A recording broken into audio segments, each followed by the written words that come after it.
Hello and welcome back to my channel Crystallizing Ideas. In today's video, I'm going to talk about positive criticism, which is in Block 4, Unit number 1 of IA Richards. So, I have already uploaded the part first of this video, IA Richards, in which I have talked about practical criticism. If you haven't watched that video already, I would highly recommend you to go and watch that video because it is very, very important from an exam point of view. So, without wasting much time, let's move ahead. तो positivism आखिर है क्या? Positivism एक part है, मतलब एक family है philosophical views का जो साइंस को ज़्यादा फेवर करता था। उन जो मतलब जो क्रिटिक्स थे, पॉजिटिव क्रिटिसिज्म के क्रिटिक्स थे, वो टेक्स्ट को साइंटिफिकली एनालाइज करने में ज़्यादा बिलीव रखते थे। तो पॉजिटिविज्म एक फिलोसफिकल मूवमेंट था जो बहुत पावरफुल हो गया था वेस्टर्न कंट्रीज़ में towards the end of 19th century as well as into the half of 20th century. तो पॉजिटिविस्ट्स ने साइंस को फिलॉसफी में लाने की बहुत कोशिश की ताकि जो फिलॉसफी है वो साइंटिफिक बन जाए। एक दूसरा कैरेक्टरिस्टिक पॉजिटिविज्म का ये है कि फिलॉसफी से मेटाफिजिकल कंपोनेंट्स को दूर कर दिया गया, मतलब उन कंपोनेंट्स को दूर कर दिया गया जिनको हम अपने सेंसेस से नहीं टच कर सकते, नहीं एक्सपीरियंस कर सकते। बहुत इमेजिनेटिव है। तो पॉजिटिविस्ट ये मानते थे कि साइंस ही एक वैलिड एक सही नॉलेज देती है और फिलॉसफी भी साइंस की तरह ही एक वैलिड नॉलेज ही देती है, साइंटिफिक वे से ज़्यादा हटकर ये नॉलेज नहीं देती। ये भी साइंटिफिक होती है, इसका नॉलेज भी वैलिड होता है।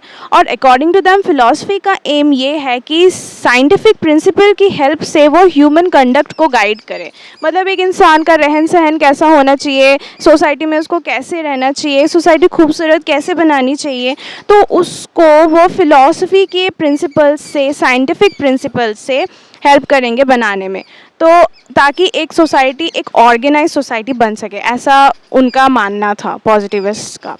पॉजिटिविज्म उस चीज़ के एग्जिस्टेंस को नहीं मानती जो साइंटिफिक फैक्ट्स एंड लॉज के बाहर हो, ये किसी भी तरह के मेटाफिजिकल थ्योरीज के बिल्कुल अगेंस्ट थी।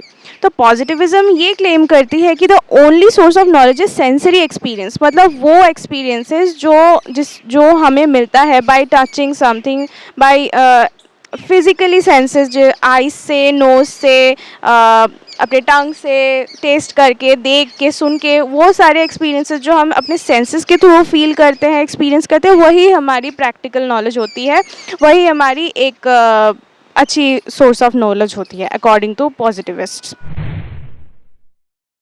अर्नस्ट मार्क, जो कि एक ऑस्ट्रियन फिलोसोफर है, उन्होंने अपनी पॉजिटिविज्म में ये क्लेम किया था कि साइंस में जो भी थियरीज़ है वो फर्स्ट हैंड एक्सपेरिमेंट्स के रिजल्ट से बनी हुई है, मतलब कि पहले उन चीज़ों को एक्सपेरिमेंट किया गया, उसके बाद उन एक्सपेरिमेंट के बेसिस पे जो थियरीज़ बनी है वो थियरीज़ आई है।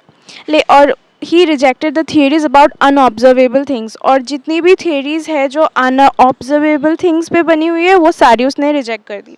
फॉर एग्जांपल लुडविग बोल्ट्जमैन का जो थियोरी ऑफ एटम था, जिसको बाद में एल्बर्ट आइंस्टाइन ने भी अप्रूव किया था, उसको भी अर्नस्ट मार्क ने नकार दिया।